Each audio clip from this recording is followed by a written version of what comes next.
vocal stylings there of Ghost Town by the Specials. Normally I'd spend some time here to say why the lyrics of the song are appropriate, but I think that speaks for its fucking self in this particular week, doesn't it? Anyway, welcome to Pass and Move, the Liverpool podcast. We were trying to get the possibility of having a tumbleweed blow across the set at this particular point, but even James couldn't stretch that into the budget this week, could you, James? So, you'll notice from the assembled throng around me that Ian Coyle isn't with us this week. Now, anybody who's been a long time listener to the podcast will know that Ian makes protests. A gentleman to my left here will know that Ian basically has protested in the past by removing his shirt and his trousers when things aren't particularly going well. It's like a one-man dirty protest. Ian can't be with us tonight because he's currently in an asylum due to a fit of apoplectic rage following the weekend. But we are informed that he will be joining us by a satellite link later on in the show. We at that point will pretend that we're paying attention, but we'll have pissed off to our right to have a pint. In Hustle, is that in Hustle Nightclub in Ashford Kent? Welcome, ladies and gentlemen. We're in Hustle Nightclub, the nightclub of the world-renowned Razor Ruddock, who scored the greatest Premiership goal of all time. Header, that one, the header. In Ashford Kent, next to the international train station. It's how far is it from the? Well, actually, it's 39 minutes from St Pancras and 25 minutes from the Olympic Stadium. Not that we've rehearsed that in any way, shape, or form. No, and it's the best club in Europe. Okay, round the table with us tonight, we've got a gentleman to my far left, a gentleman by the name of Derek Ray. Derek is one of our Facebook contributors. He's a man known for obscure posts, to say the least, a bizarre sense of humour, and someone very close to our hearts. The next gentleman on, this is Chris. What's your surname, Chris? Wyatt. Chris Wyatt. Chris is going to be talking to us tonight about HJC London Rocks, which is a very special benefit concert where obviously the proceeds go to the Hillsborough organisation. Next to me here is a journalist by the name of Ben Curtis. Ben Curtis. Yep. Ben's freelance journalist. Are you a golfer, Ben Curtis? He is the Open winner. Did you win the Open? I did. I did. Down here? I did. And Sandwich. Exactly, it was. Did you win it? Indeed. No, I was actually in the crowd watching on. That's how good you were. What, in won it and in the crowd? Absolutely. You were in the crowd and won it? I took a shot, disappeared, and watched on the rest, watched Tiger go, then did another couple holes. Oh, good. And still won. He's Incredible. good. And the bloke to my far right, you all know as the star of Razor's Edge, one of the Liverpool legends, and currently one of the country's, world even's, most sought after dinner speakers, soccer speaker, Neil Razor Ruddock. Everybody, welcome to it. So, Pass and Move. Normally a podcast where we start with fun, jokes, take the piss out of people. But let's be honest, it's been a shit week. Everyone else is taking the piss out of us. It's been a shit week, isn't it? It's been a shit week all round, actually. So I thought we'd start with something a little positive before we exhume the corpse. There is something? You. Funnily enough, you should say that. You couldn't have segued that any better there. That's why it's on. That's why you're here, because there's nothing else. You are the shining light, Chris, to be completely honest. Yeah, so before we decide to exhume the corpse that's been the fiasco of a soap opera, it's funny actually because I now watch Liverpool and wait for the EastEnders drum beat to come after everything that happens after every game, because it's just one catalogue of disasters and fiascos that you really couldn't write any better. You know, it's just sort of amazing. So we're going to start this evening by talking about HJC London Rocks. So HJC London Rocks is a benefit gig that's I think I'm going to briefly say grown out of all proportion, Chris, isn't it? Really? It's really grown out of all proportions. And the proceeds, it's coming up on the 15th. It's being held at the William Blake pub in Old Street in London. And as I say, it's a fantastic lineup. And is that the one you rode me in to speak at? Yeah, funny you should say that. It's charity now. I just know it's charity. I'm not getting paid now. Breaking news. Excellent. You're not I'll be there. No, so because you started. You were telling me earlier. You started off as a little sort of get the lads together, let's have a laugh, and now it's exactly. I'm in a rock band, and we play. We've played gigs to about 15 people in the past, but we were going to get a few people together, a few Liverpool fans, and watch the game, have a bite to eat, have a couple of So what are you doing? You're watching the game? And then you're going on. You were watching the Liverpool game. Yeah, it's pretty much how it happened. Yeah, pretty much how it happened. And then you get on stage. That's what was going to happen. We were going to watch the game. Well, you're going to play Ghost Town. And I know. I hope there'll be a few people there. Yeah. But no, yeah, it was going to start off really small. Then a few phone calls happened, and somebody called me, said, "No, I've been given your number, said you're going to do this. I'd like to help. I know a band that I'd like to play. Actually, I know somebody that will speak as well, and I'm sure we'll explain it a little bit more. But all of a sudden, we're now into a mini festival, 7-hour music fest, and 3 speakers, 4 bands, dinner cooked by a celebrated chef." And a drink. Yeah, maybe 1 or 2. Funny you should say that as well. But a little plug for Fuller's. They're putting £1 for every pint of ale sold, or every bottle of ale sold, straight to the HJC, which is very nice. Thank you very much. So tell us a bit more. Tell us a bit more about the lineup. Who's on the lineup? Yeah, we got 4 bands. The first one is a couple of lads from Kings Lynn and Norfolk, which is actually my hometown. Terrific guys, and they're going to come down and do an acoustic set before the game. I thought you said, when you said a couple of guys, I thought you were going to say Jedwood then. Yeah, no, not quite. They can't sing. That would have been close, actually. That would have been reason to break contract. Actually, yeah, actually, I can't make it. Sorry. Then we're going to watch the game, and straight after the game, we're going to serve some foods, and then my band are going to play. Our band are called Contra. We play rock and roll covers, everything Led Zeppelin, Pink Floyd, Dire Straits, and then we're going to play for an hour. Then we're going to have some speakers on.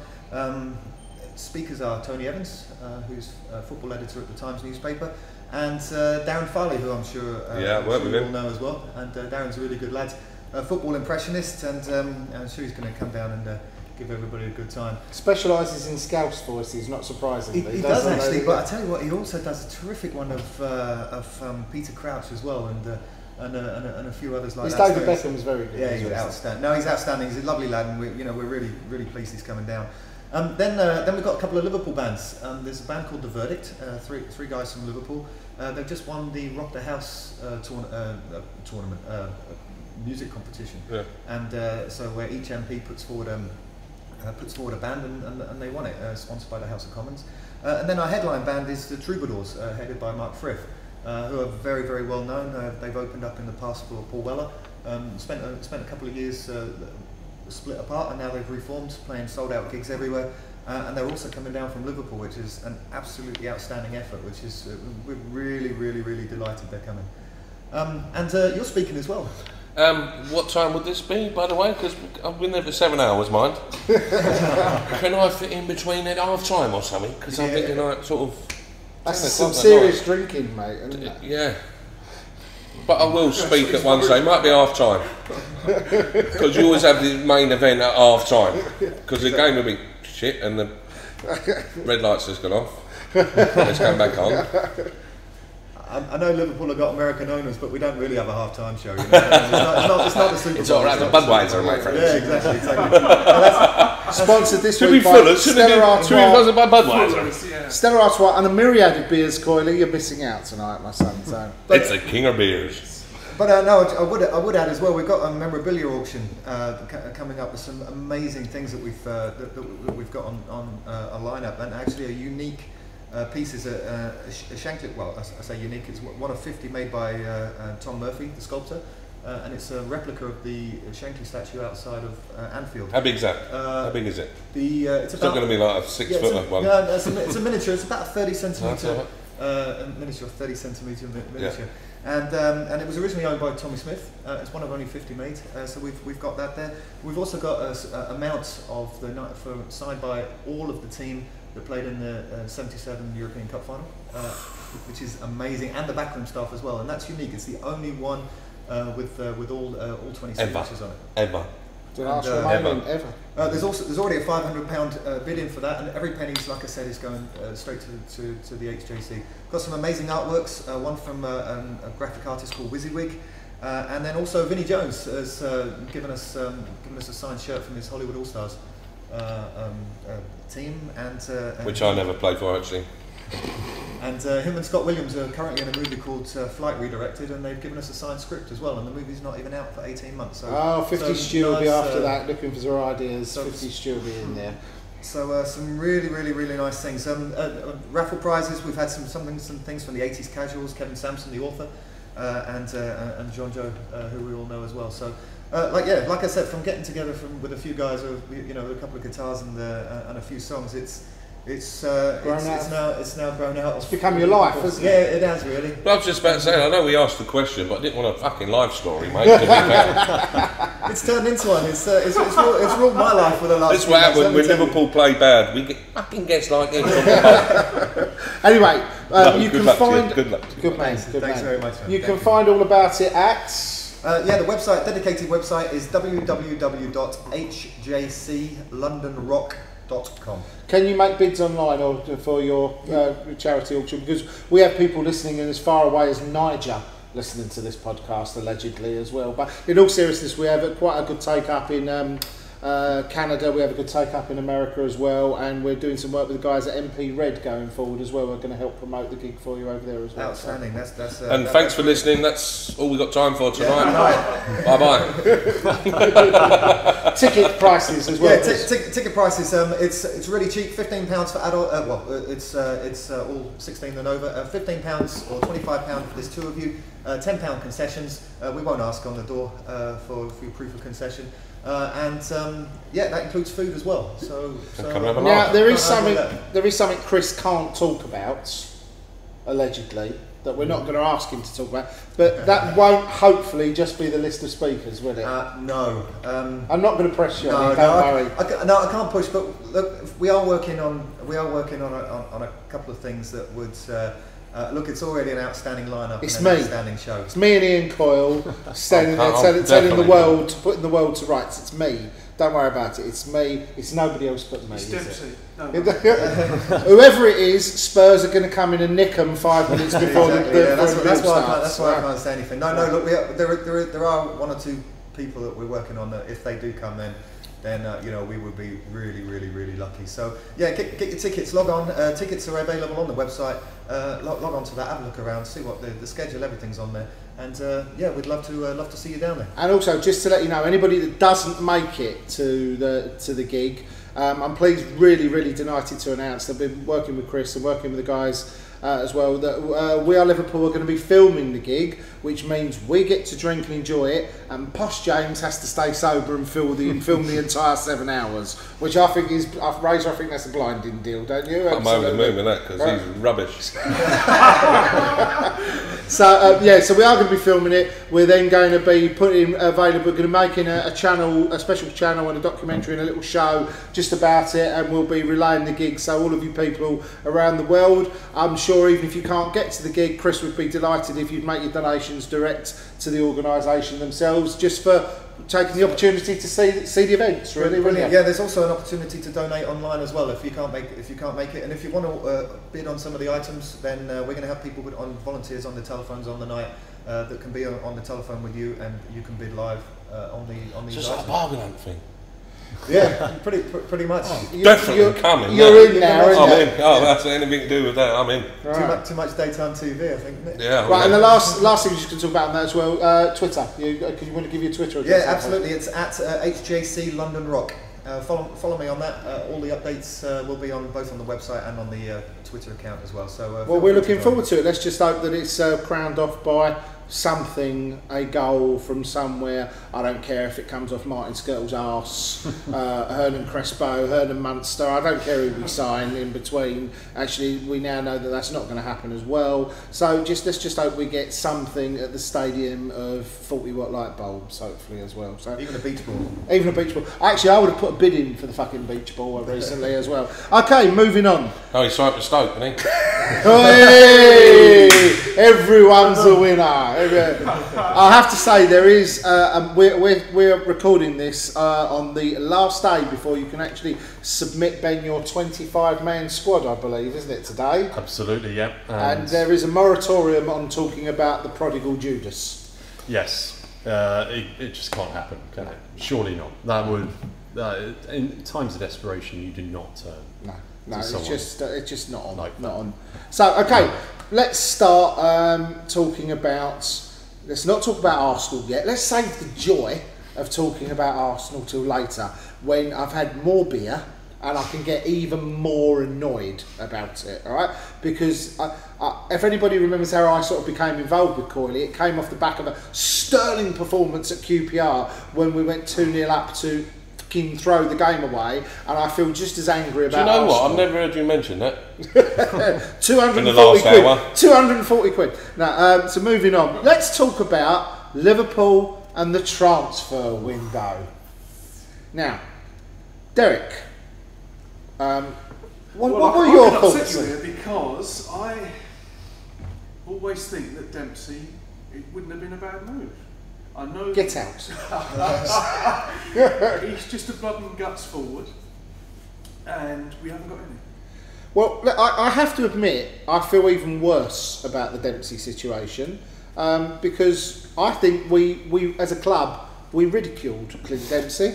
The guy came out, I don't know, Ben, you might know, if the tweets of "if I can't sign for Liverpool, I'll retire" did actually come from him. Do you know? I'm not sure at all. It was. We would have done until like Tottenham give him 80 grand a week It tends to get him out of retirement. Yeah, it was. I'd come out of retirement for £2.5. Well, you're getting less than that here. I know.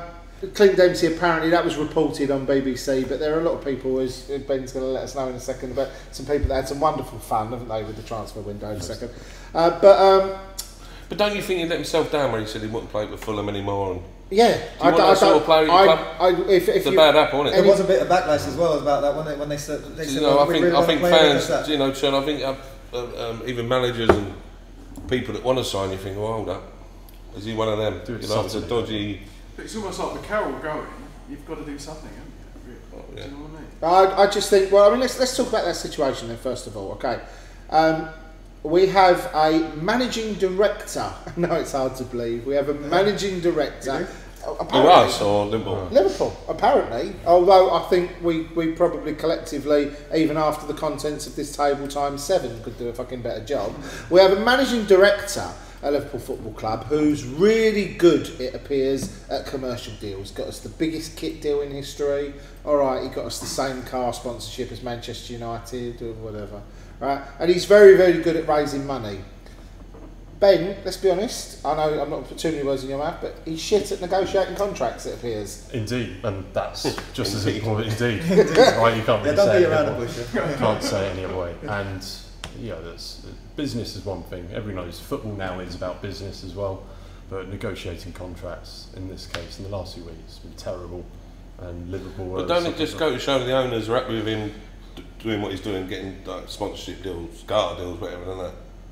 Yeah. They're more interested in that, getting money, than the main fucking subject of football is getting good players that win games for you. I heard it said that you've got America. I think personally what we've got on now are the new breed of American sports owners. They're interested. That's what I'm talking about. We've got owners that are interested in sports. They're not football people. I've got a lot of respect for them. I did have an awful lot of respect for them. We're going to our second part of our Pass and Move podcast tonight, which is available to subscribers on. I haven't got anybody to bounce this off. James, you're going to have to do this as a voice in the wilderness. You get this on www.weareliverpool.co. What is it not, James? .uk or com. Thank you very much. So yeah, a little bit. Cock. That is what.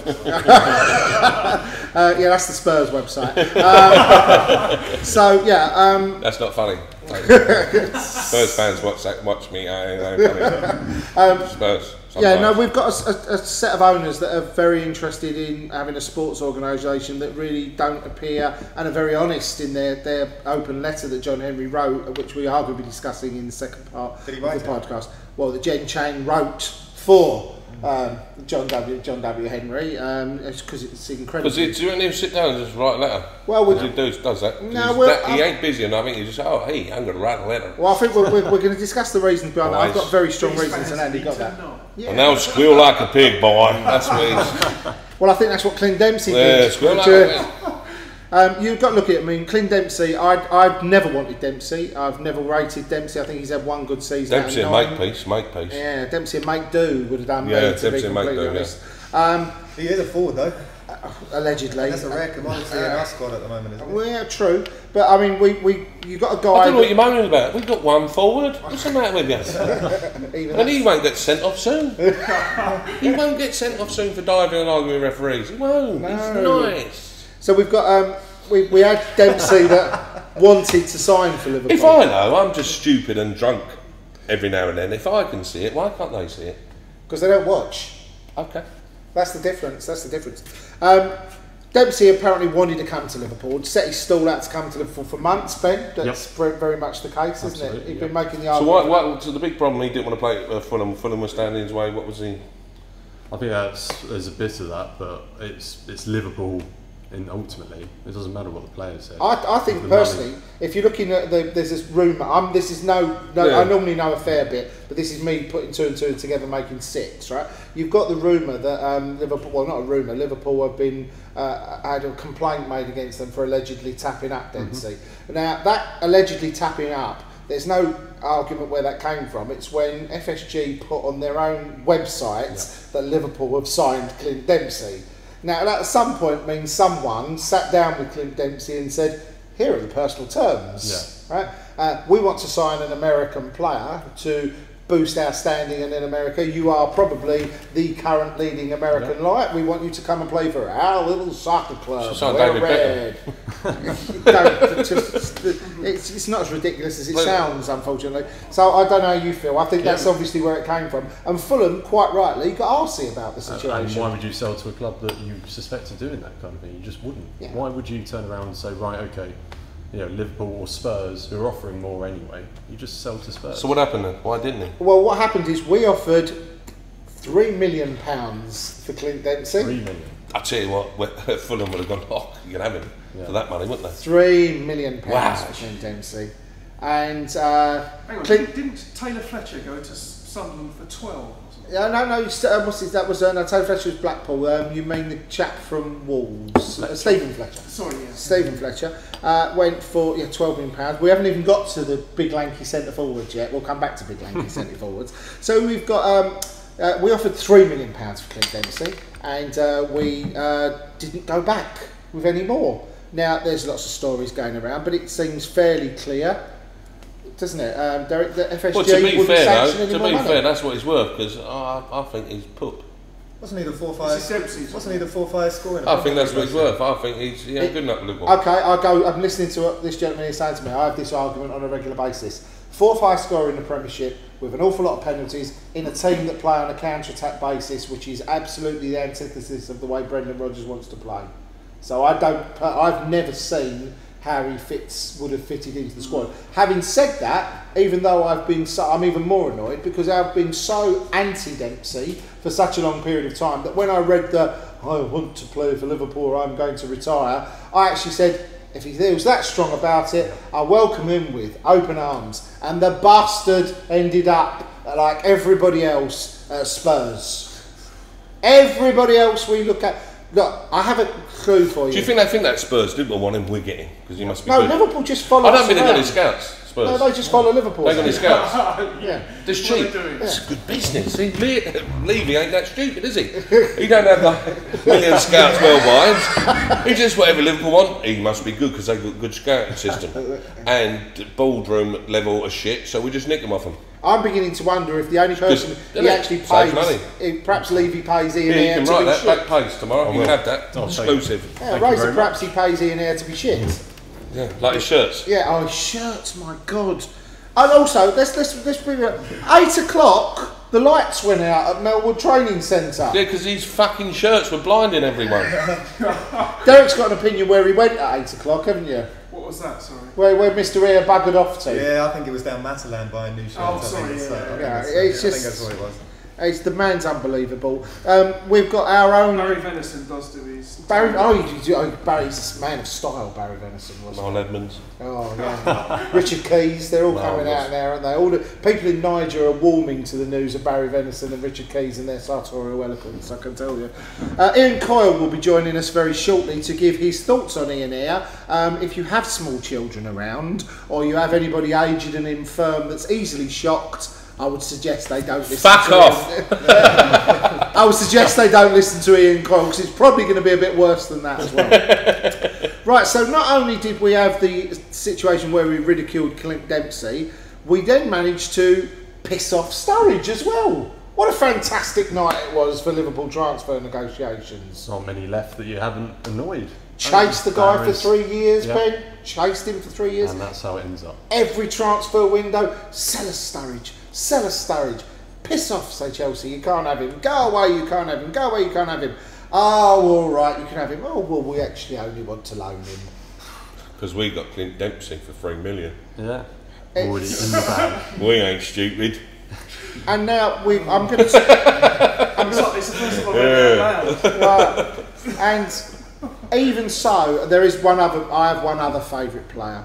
If Dempsey had signed, there would have been two players. I would have been in the strange situation. It could have been even worse if had actually signed as well. But there would have been 2 players in the club that I can't stand. Fortunately, Dempsey didn't join, and praise be to Daniel Levy.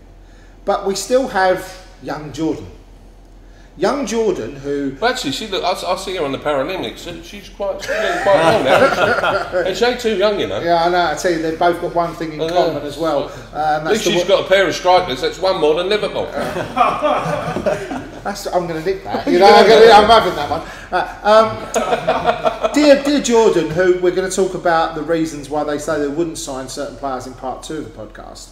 But dear Jordan, who we're supposed to be developing as a young up-and-coming talent, one for the future, and you know forms part of the sensible transfer structure and the way we're bringing young players into the club because we want to nurture them and they've got to have a resale value. Dear Jordan, that we paid £17 million for, we tried to give away to Fulham in exchange plus money for 29-year-old Clint Dempsey. Did they? Yeah, and he wouldn't go. That's Ben. That's You've true. got a player of worth though. Still 17 million. No, he's not worth it, is it? And Henderson. Yeah, that if Liverpool are progressing with, progress young players, and you're trying to get rid of your young hot talent, £17 million is not going to work. You were doing really well until you said hot talent. A tiny bit of sarcasm. You got the wrong Jordan. Tiny bit of sarcasm. You say Jordan, you think hot talent, see? So I have a lot of problems with this. I'm going to say, give him time. So Give him time. You've got to keep on to him to keep time. Because he don't bag 20 goals a season, you've upset with No. those I'd be quite happy. He's trying his hardest out there. I'd be quite happy. He just reminds me of You have a go. You have a go. I've had a go. At least I can clatter people. I prefer people. It's like you might as well put a terrier to chase a football in the middle of a park because he runs up to people, barks at them, makes absolutely no tackle whatsoever. Somebody said to me, "Oh, he's great at pressing the ball. He's great at pressing fucking shirts as well. He's absolutely shit at everything else. Useless." They've got that pressing shirt. It's not bad. Pressing air shirts. Wow, pressing air shirts. Yeah, All right. Here's a thought for you. Do you think that Liverpool's owners had to stem that tide of Liverpool being Liverpool are after this player? Let's just inflate his price by 200, 300, 400, 500%. Do you think that we needed this transfer window to say Liverpool are not the club that are going to pay stupid money for these players, and in the next transfer window, when we go after any players, then they're going to say, okay, no, we can't try our luck Yes, too much. I think that's a really good point, and if that could be backed up 100%, I think you'd be bang on. I think this transfer window, stupid money ain't been going around though, has it? It's not been mental money like... No, and to be fair, I mean, we like, sat here and slagged off Spurs. Daniel Levy makes a profit on every single transfer he does. So you know, but I don't think it's been mental money back. But I think what Chris is saying is trying to put to bed the, I understand what he's saying. the previous thing. But I can't quite agree with that because if that was the basis behind the structure, I could go with it. But what other club goes into a transfer window? You name me one other club that went into this transfer window with a big banner like our lovely set that Dean made behind us that said "For sale, everyone." They're all going at knockdown prices. Come and take what you want. We're selling everybody. Everything must go. Everything must go. So while we're on the subject of everything must go, let's talk about the wisest decision of the week. The wisest decision of the week: to let your only other choice centre forward go to West Ham United. Yes, but we had Clint for $3 million. You don't see, he ain't getting in there, is it? Oh yeah, it didn't happen, did it? What was the quote? I'd be a nut. What was it? I'd be a nutcase. I'd be a nutcase. I need 3 strikers. I have Barini, Suarez, and Carroll. His quote was right. They paid 35 million for him. It's not fair for him to sit on the bench. That's what the manager said. It's not fair. It's either not fair or it's not right. Say B Ross though. Hold up. He's a footballer. If you sit on the bench, you sit on the fucking bench. Yeah, I think. You get paid by the football club, but don't know you're fucking 35 million. You play risk, if you're not having the bench, fucking play on the reserve, you sit on the fucking bench. I don't think Andy... Just get away alone. I really don't think Andy... I don't really think Andy had that much of a problem sitting on the bench. He's obviously... B-Rod didn't want him sitting on the bench. He's 80 grand a week off the wage bill. And let's be honest, the whole thing was reduced. We reduced our wage bill, if anybody can... We reduced our wage bill by £430,000 a week. So what you're saying, so take him off the wage bill, that would have paid $3 million for clean in 4 months. No, this is the bit. Again, That's what we've done. I'll go in 4 months, Clint's paid for. Fuck him off to West Ham. Yeah, I'll go for the... Oh, fuck, he's got the Spurs. Yeah, but you're quite right. That's exactly the point we want to make in part 2, Razor, because you've got to look at it that Andy Carroll's wage bill is £6 million. Charlie Adam went on deadline day, and I don't want to spend too much more on this because we are doing it in part 2. Charlie Adam went for £4 million. We couldn't find £2 million to complete with Spurs to sign Clint Dempsey. Yeah. It's bullshit. It is. It's total bullshit. Anyway, moving on. I love it though because you really get the ump use. I do. Yeah, it's tremendous. He loves every second of this. I love it. Yeah. Grown men shouting at televisions. I still think I'm never going to forgive Mr. Ayre for leaving me sat in front of what's his face on Sky Sports, Jim White. On Sky Sports. For 3 hours longer than I saw it need to be. Because when he came out and turned the lights off in Melwood, why didn't he just walk up and go, "It's all right, lads, you might as well go to bed now"? Because nothing's happening. Yeah. So, no need for the fax machine. I did say that we've got this wonderful Being Liverpool documentary being filmed at the moment, and in 6 weeks we'll all have a giggle when it comes to the scene. Well, maybe they didn't turn lights, just the lecky went off. Exactly, Ian Ayre because they were saving their £3 million for cleaning. Ian Ayre going, "There's no paper in that." Hey, that's funny, isn't it? The lecky bill went there, mate. Contract to a pigeon's leg. Right, so now let's move on, because from there we moved on to Sunday. Now, Sunday bloody Sunday. That's actually Sunday bloody Sunday. Wouldn't have been a bad shout. We arrived at Anfield. We arrived at Anfield to witness. Excuse me. You know I'm in my club Hustle. Is it all right when you do this? I'll not nip and get myself another beer. Razor's going to go and get a beer. While we're in. It's never actually, at this point, while Razor's getting a beer. Oh, it's Hustle, Ashford Kent, 49 minutes from St Pancras. 25 from Olympic Stadium, Paralympic Stadium as we're speaking now. Thank you very much indeed. And it's for the ultimate 80s experience as well. Correct. At this point, we'd now like to dial up and welcome Ian Coyle to the show. How you doing, Coyley? So the transfer window. Well, officially we are a laughingstock, and rightly so. Letting Carroll go without a replacement is catastrophic, amateurish, and frankly unbelievable. To fuck up yet another transfer window is just shit. I mean, that's just shit. I mean, these fantastic sports franchise experts, these fantastic businessmen, you know, if the rumours are right that FSG and Rodgers has got their wires crossed about the transfer war chest, including wages as well as transfer fees, when Rodgers only knowing that, being told that, you know, and in the final day of the transfer window, that's embarrassing. And that is, it's not like they're Russians, or you know, they're you know, from Thailand and don't speak English. They speak the same language. You know, if they think that Dalglish fucked up in the last transfer window, and that it's important, they don't want to make those mistakes again, then why don't you come over and why don't you be involved in the process yourselves? I think to abandon him and humiliate him, your manager that you've put in, the way they did, is worse than Hicks and Gillette. I really do. You know, if we'd have ended the transfer window presumably with what Rodgers wanted, which was Dempsey, like him or not, and Sturridge, I think, you know, we would have been reasonably happy. That would have been a reasonable squad. now our striking options are Suarez and Barini. Suarez, who will pick up at least 2 red cards, I would imagine, during the season, and if not an injury. Barini, who's, to be fair, he's not been impressive so far. And that's it. That is, senior player-wise, that's all the players we have. That's incredible, isn't it? What if Suarez gets injured?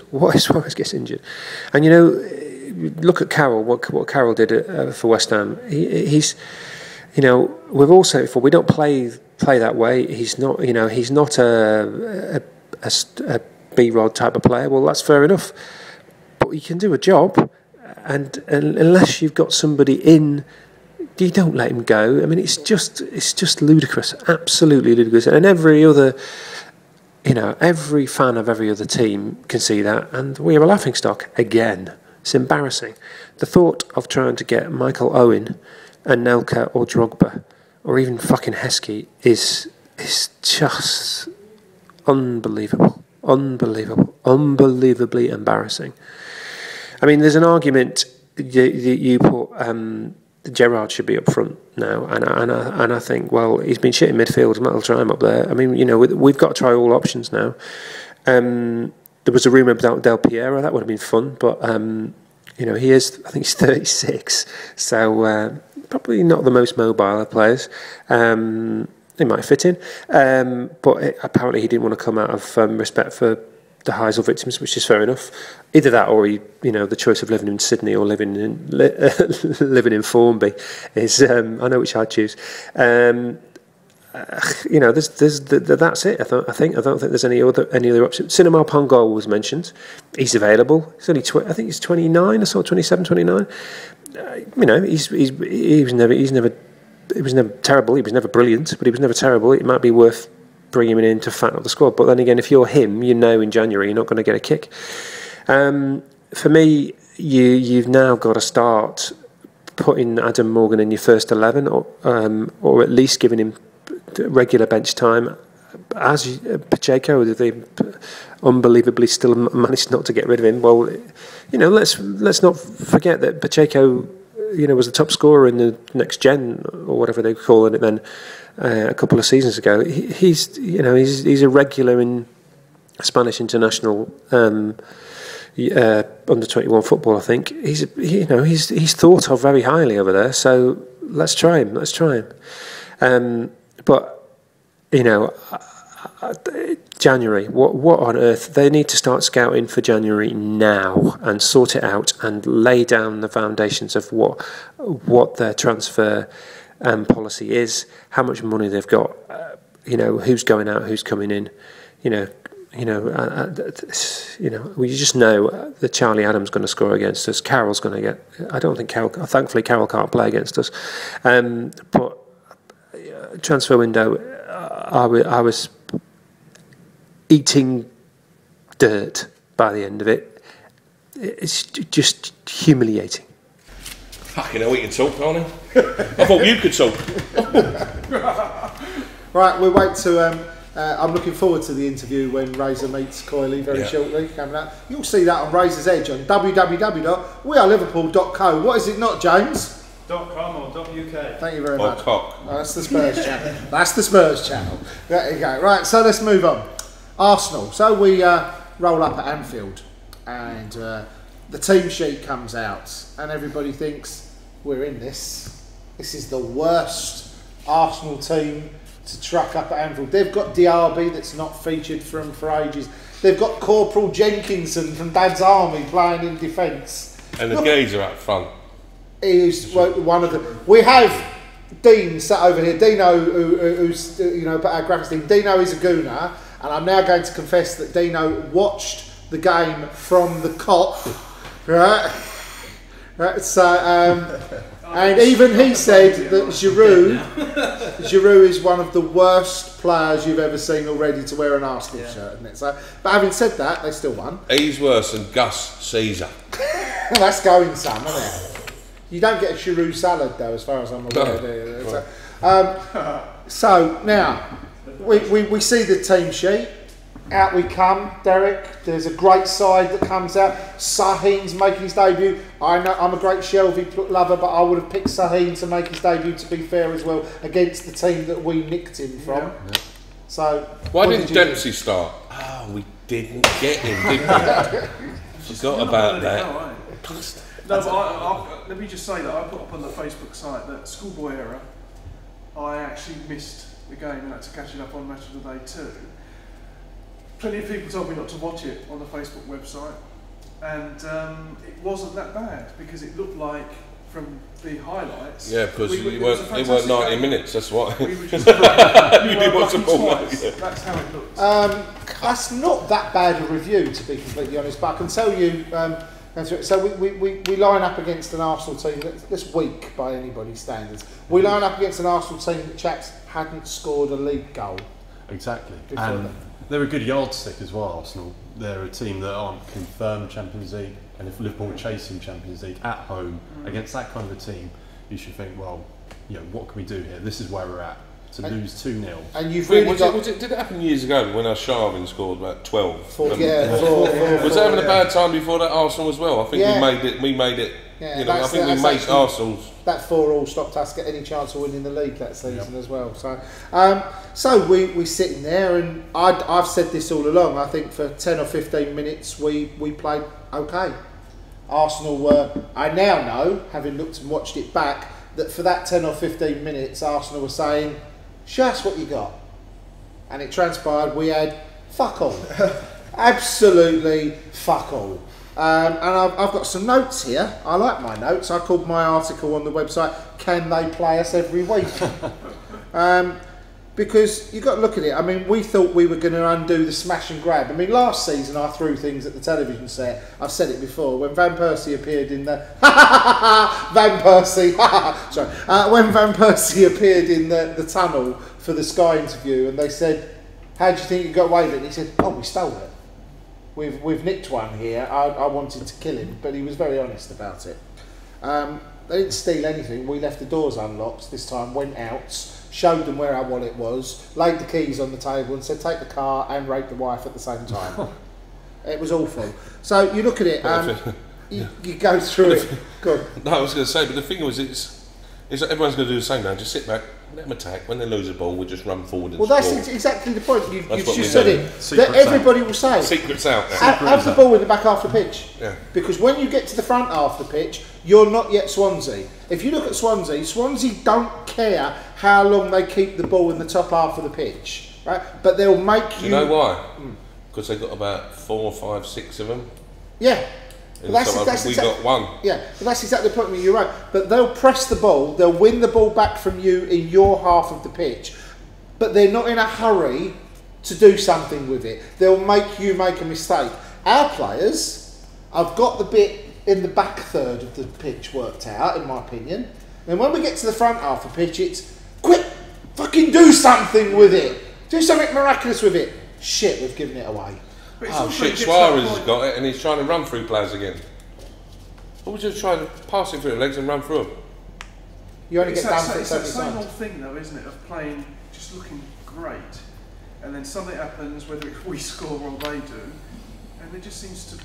But it's no coincidence that we looked great against Man City and we threw it away. It's exactly and we're looking the great against Arsenal for half hour. We've lost. The West Brom but game didn't was a real we break. do well? We was unlucky. No, we're not unlucky. They've done us. Yeah. What changed from the Man City game, where I thought we were absolutely outstanding, to the Arsenal game? What was the difference? Arsenal done their homework. Yeah. Sat back when they lose it, attack them with speed, pace, with smash. Okay, so look, I'm going to bring you some points into that, and I want people to jump in here.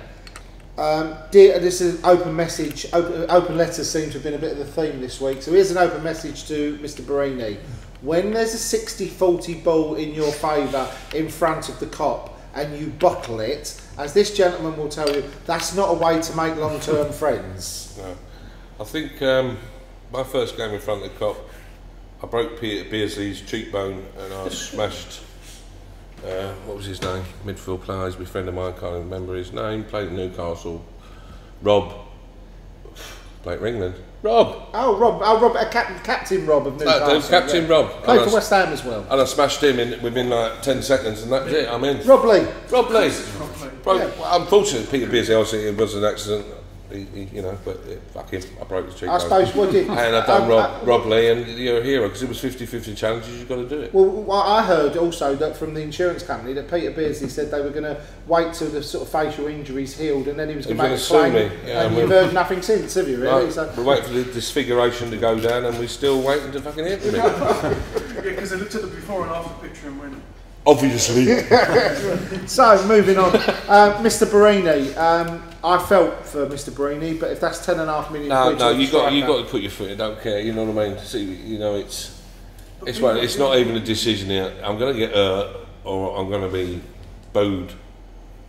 You get hurt for your team. Yeah. That's all you do. You go and get hurt. And there's times in games you know you're going to get hurt, but you can't pull out of it.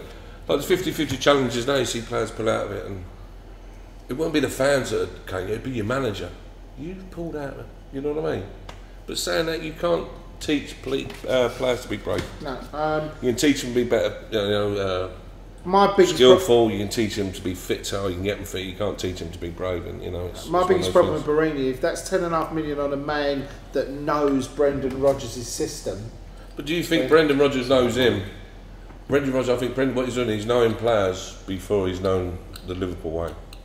Yeah, but also he's this is players to play his way before. Razor, to me, that didn't look like anybody that had more of a clue what was going on than anybody. The only one who ever looks like he's got a clue with the way Brendan wants to play is Joe Allen. Indeed, he played very well again. Yeah. Joe Allen's, I mean, you've got to be worried. Well, I'm not worried. I'm honoured that Joe Allen's a Liverpool player because 3 games and 3 by a mile man of the match against the Arsenal, he was always going to have time on the ball because they were dropping off. Yeah.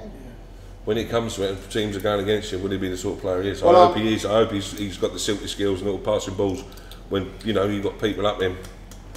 It's all right doing it when teams drop off. Yeah, I mean, again, highlights only, but Diaby looked like Patrick Vieira. Yeah. He looked like his better brother. Well, I'm going to have to tell you there's a reason for that in my opinion, and that's because we've got some serious problems in our side, and we're just going to spend a minute or so talking about those. Our goalkeeper is obviously lacks competition, lacks pace. I'm really worried about Pepe. He looks very poor. He looks overweight. He looks slow. He doesn't fit, does he? And he looks ponderous at the moment. And last week he had neck rash. Yeah. So the back of his neck rash.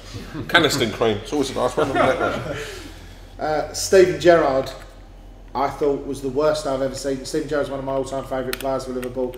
I think he was appalling on Sunday. He abandoned I think his it got position. to him. I think it's got to him now. 3 games in a week? 3 games in a week, and you're trying to do things, and it's not happening around. It's got to get you. It's got to get you. And you mentioned the other one. We've got a centre forward that can't pass the ball to anybody. Oh, which one's that? Because we've got millions. That one. The expensive one. The expensive one. It's a real shame. I don't know how we're going to put that right. There are other matters. Luis Enrique was good, averagely good for 45 minutes. Well, say Shelby come on. He was second best player. I think Sahin went off 20 minutes too late for me. I took Sahin off half time. But the thing about him is, I think he's not the best tackler in the world, but he's there, lounging and dying for the calls. He gets the ball, he wants to shoot, there's a busyness about it. And again, Chris, Raheem Sterling, one of the highlights of the bunch. Brilliant, isn't he? He's amazing. Absolutely brilliant. He's so thin. He's so stick thin. Yeah, he's not a week on the ball, is he? And there was a couple of times when he was up against Alex Oxlade-Chamberlain, and he got the better of him a few times. That's what impressed me, Jenkinson for Arsenal. Please don't. I thought he was, he ain't going to be good. When we've got Corporal Jenkinson can against Liverpool, I need another drink now, Razor. Oh, I forgot it was against Liverpool. That's why he looked. Dempsey we've had him, but we didn't get him. Did we? No, something went went wrong. wrong. Promised they wouldn't lie to us. Something went wrong with that, didn't it? The paper. You wrote it last week. Absolutely. I do have one positive about the game though. Daniel Ayre was on the field. Yeah, Daniel Ayre was, and still wearing a red shirt. Yeah, Okay, it's going to be a long time before we put on a red shirt again. It's 2 weeks before we put on a red shirt again. And on that day, we'll all be sat in this gentleman's concert. So we would like you to get online and support it. And hopefully we can all have a nice time trying to get something out of Martin O'Neill at the Stadium of Light. Then after that, it's only Manchester United at home, isn't it? After that, just to let you know, Manchester United. yeah. I've heard of them. By the way, did you notice? To be fair, Tom, I know you take the mickey at Manchester United, but over the years they've had some great players because they've had Eric Cantona, they've had. Have I forgotten anyone? Did you notice as well, Alex Ferguson? Clint Dempsey, they didn't nearly get. Yeah, we nearly got Clint Dempsey. They didn't, did they? No, they didn't nearly get him at all. They got that bloke from Arsenal. That one, yeah. Yeah. Nice. But also, did you notice Alex Ferguson? To be fair to him, you know, the man's done a fantastic one in the game. 1,000 league performances the weekend. He's still only got one coat. Yep. One piece of chewing gum. One piece of chewing gum. And why don't he, when they go 3-2 up, why don't he go like that to the referee? Oh, we always said on the subject of statues, really, because Snoo. He doesn't sponsor the watches. The outside, you know, the outside obviously Liverpool is a fantastic statue of Bill Shankly, and when Fergie gets commissioned for his statue at Old Trafford, it's going to be like that as well. And finally, on the subject of the bloke we didn't get, Clint Dempsey. Someone had put a blood orange on it. Yeah. Allegedly. I think, allegedly. Razor did his bit for sport relief. I think Alex Ferguson's brilliant because he does his bit for comic relief by wearing that red nose 365 days a year as well. So. Whatever Andrew says, Neil Razor Ruddock does not necessarily agree with. Okay, right, just wrapping it up, guys. Thank you very much for joining us. No Pass and Move podcast next week because we won't have signed the forms to get Ian out of the sanatorium. We're going to dial in Ian in Sanatorium. a second. Sanatorium. Yeah, he's we're also gonna dial Ian in for his thoughts on Arsenal, so that'll be even more X-rated in a second. Now it's an international break week, so we'll be back in 2 weeks. Don't forget to watch the premium part of Is Clint Dempsey playing in America? No, but he will be appearing here. Where are we tonight? At the Hustle, Ashford Kent, 39 minutes from St Pancras. Ladies and gentlemen, next week on the Wednesday, Clint Dempsey will be here live. And I'm going to beat the fuck out of him. No one else is there, just me and him. Thank you very much for joining us. This has been Pass and Move.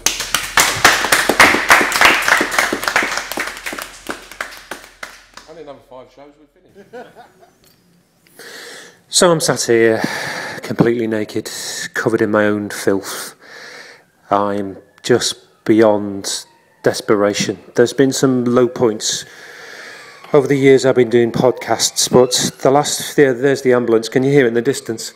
There's been some low points since I've been doing podcasts, and this last week has been one of the lowest.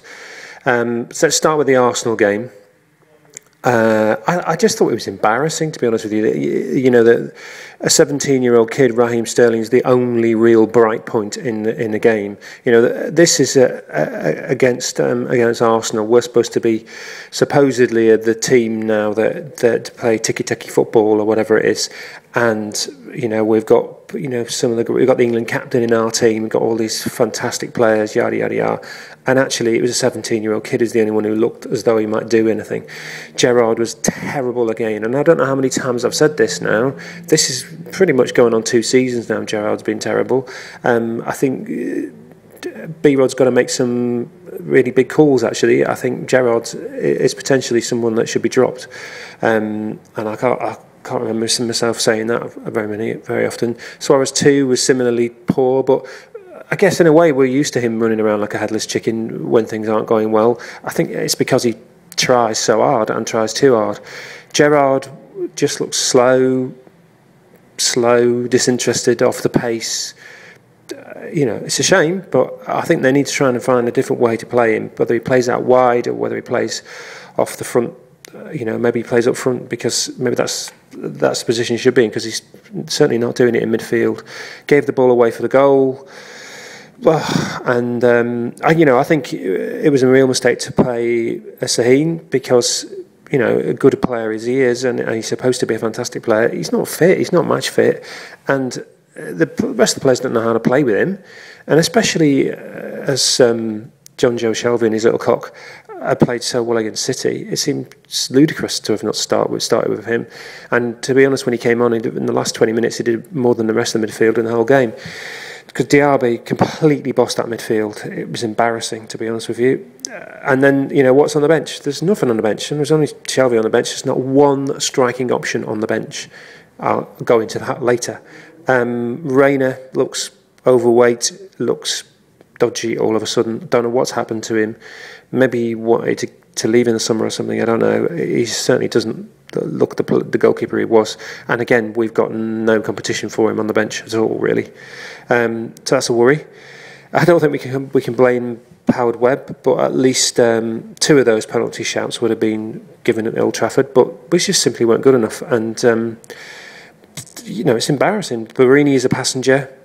But thankfully Downing came on and gave us another gritted teeth show of commitment.